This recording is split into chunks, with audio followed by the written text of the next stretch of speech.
तो hello guys, कैसे हैं आप लोग। आज के इस वीडियो में हम बात करने वाले हैं कि जो कि बिजनेस के ही बारे में बात करने वाले हैं, जिससे जुड़े हुए मान के चलिए बहुत चीज़ जुड़ा हुआ है। जैसे लोन जुड़ा हुआ है, किसी से कर्ज लेना है या फिर लोन लेकर अपना धंधा करना। इस तरह से बहुत सारे इसमें इस वीडियो में आपको बताया जाएगा, जो कि हम बताएंगे आपको। तो इसमें होता है कि बहुत सारे लोग हैं जो कि यूट्यूब से और क्या नाम है, जो कि अपने जो बिज़नेस है, जो भी धंधा है, इसमें अपना इन्वेस्टमेंट करते हैं। और इन्वेस्टमेंट करते मान के चलिए कि यूट्यूब है तो उनमें भी कुछ मोबाइल या फिर हो गया कैमरा स्टैंड, बहुत कुछ मान के चलिए उसमें भी लगता है, ठीक है।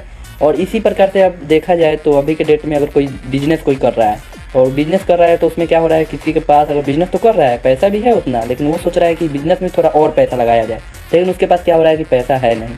तो मान के चलिए उसके पास पैसा है नहीं तो वो सोचता है कि कहीं से लोन ले लेते हैं, और कहीं से लोन लेने जाता है तो सोचता है कि जल्दी मिलता नहीं, अगर मिल भी गया कहीं से लोन तो क्या होता है कि इंटरेस्ट ज़्यादा जोड़ देता है। तो इससे क्या हो जाता है कि बहुत आदमी घबरा जाते हैं कि हाँ इंटरेस्ट इतना ले रहा है, छोड़ देते हैं, नहीं लेते हैं। तो यहीं पे सबसे बड़ी जो गलती होती है ना, यहीं पे लोग कर देते हैं कि इंटरेस्ट के कारण लोन लेना ही छोड़ देते हैं। तो हम उनको यही बात बताना चाहेंगे कि इंटरेस्ट के कारण कभी भी लोन लेना छोड़ना ही नहीं। क्यों नहीं छोड़ना है, चलिए आपको हम बताते हैं। पहला नंबर है कि कोई अगर मान के चलिए इंटरेस्ट आपसे ले रहा है, क्यों ले रहा है, या तो आपका मजबूरी का फ़ायदा उठा रहा है, या फिर दूसरा कारण ये हो सकता है कि वो ले रहा है ना जब आपसे इंटरेस्ट, तो सोच रहा होगा कि हाँ इसका कहीं मिल नहीं रहा है तो इससे इंटरेस्ट ज़्यादा ले लेते हैं, या फिर इससे कम में हम इंटरेस्ट नहीं देंगे। इसके अलावा मान के चलिए कोई दूसरा आदमी हमसे मान के चलिए कोई आपसे आपके अलावा कोई ले रहा है उतना इंटरेस्ट में दूसरा आदमी, लेकिन आप उतना इंटरेस्ट देने में सक्षम नहीं है, तो मजबूरन आपको लेना पड़ता है। और आप अपने कैपेसिटी के साथ सोचते हैं कि नहीं इतना इंटरेस्ट ज़्यादा ले रहा है तो हम छोड़ देते हैं। तो लेकिन आज के बाद से ऐसा आपको बिल्कुल करना नहीं है। कभी भी अगर आप कोई बिजनेस कर रहे हैं या फिर कुछ भी कर रहे हैं, आप लोन ले रहे हैं, सोच में पड़ जाता है कि आखिर हम करें तो करें क्या। आखिर में मेरे पास कोई ऑप्शन भी नहीं था, और उसके बाद में है कि इसका जो क्रिएशन जो होता है ना, मान के चलिए कि बिजनेस में या फिर लोन में, तो इंटरेस्ट उसका ज़्यादा बढ़ जाता है। इंटरेस्ट ज़्यादा बढ़ जाता है तो वो सक्षम अपने आप को नहीं ले पाता है अपने आप में वो सक्षम नहीं ले पाता है कि हम इतना लोन ले लिए इंटरेस्ट पे, और हम इसका मान के चलिए इंटरेस्ट भरेंगे कैसे, या फिर इंटरेस्ट उसका चुकाएंगे कैसे। पैसा मान के चलिए ले तो लिए लेकिन उसका चुकाएंगे कैसे, ये हो जाता है। तो ऐसा सोचना नहीं है, बस ये सोचना है कि जो हम पैसा ले रहे हैं ना, उस पैसा को करे तो करे क्या करें। लेके उसको इधर उधर उड़ा नहीं सकते हैं, लेकिन उसमें बस एक ही दिमाग आपको लगाना है कि उस पैसे को हमको ऐसे जगह इन्वेस्ट करना है जहाँ से आए।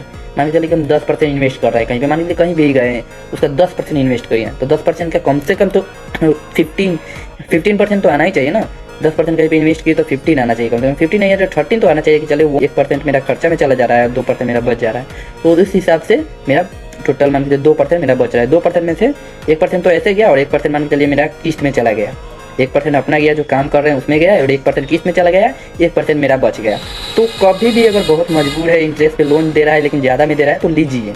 अगर हम 5% पर लेके उसको हम 10% बनाने की क्षमता रख रहे हैं तो लीजिए, उसको ले करके मान के चलिए अपना काम आगे कीजिए ना, अपना बढ़ाइए आगे चल के काम। इसलिए बहुत आदमी ये सोचते हैं कि हमें क्या करना चाहिए, लोन लेना चाहिए या फिर नहीं लेना, उसमें भी कन्फ्यूजन रहता है कि लोन लेना चाहिए या नहीं लेना चाहिए। क्या करें यार, लोन ले लेंगे तो एक बड़ा सा ये जो दिमाग में होता है ना, ये दिमाग में ये टेंशन हो जाएगा, बहुत बड़ा टेंशन हो जाएगा। तो मेरे भाई, जब तुम 1% तो कम से कम रिस्क लेना ही होगा अपने आप पे कि हाँ उतना रिस्क ले रहे हैं। और रिस्क लेना क्या है उसमें भाई, बिजनेस में पहला नंबर हो जाता है कि लेकिन बिजनेस में कभी सोचता है कि आदमी कि हाँ डाउन होते चला गया था, डाउन होते नहीं जाता है, डाउन हो रहा है, फिर इंक्रीजमेंट उसका बढ़ जाता है, ठीक है। अब मान के चलिए बहुत सारे होता है कि 14% या 15% पे भी जा जाता है। 14% रह रहा है, कोई कह रहा है कि 15% में, मान लीजिए कोई ब्याज में ही लोन दे रहा है तो 15% पर देता है, 14%, 20% पे भी अगर कोई दे रहा है ना, कोई अगर 20% पे भी आपको लोन दे रहा है तो उसको लीजिए आप। तो उसको ले करके और हम 20% को 30% में अगर कन्वर्ट कर रहे हैं, उसको कमा के 30% बना लिए। 20% तो मेरा ऐसे मिल गया हुआ, 10% मेरा आ गया ब्याज में आ गया, तो 10% को जब ब्याज में आ गया तो 10% में हम कन्वर्ट करेंगे। 10% में मेरा ब्याज में आ गया, मान के चलिए 20% पर हम लिए, 10% हम उससे बढ़ा लिए, 20% को 10% और बढ़ा लिए, यानी 30% उसको बना लिए। तो 10% में से 5% अपना खर्चा बना लेंगे, मैंने खर्चा जो भी हुआ लोन वून चाहे जो भी इन्वेस्ट किया उसमें लगा दिया, और 5% मेरा सीधा बच गया। तो लोन लेना कोई खराबी नहीं है, उसको क्या करना है कि सही जगह पे यूज करना सही बात है। ऐसा बात नहीं कि लोन लेना खराब है, लेकिन लोन का सही इस्तेमाल कीजिए, बस सोच समझ कर इन्वेस्ट कीजिए। ऐसा नहीं है कि लोन ले लिए और उसको है कि कहीं भी इन्वेस्ट कर दिए इधर उधर, नहीं, सोच समझ के उसका इन्वेस्ट कीजिए। और लोन को 10% को 20% बनाइए, इस हिसाब से अपना जो होता है कि इन्वेस्टमेंट को इंक्रीज कीजिए। ठीक है दोस्तों, मिलते हैं आपसे अगले वीडियो में।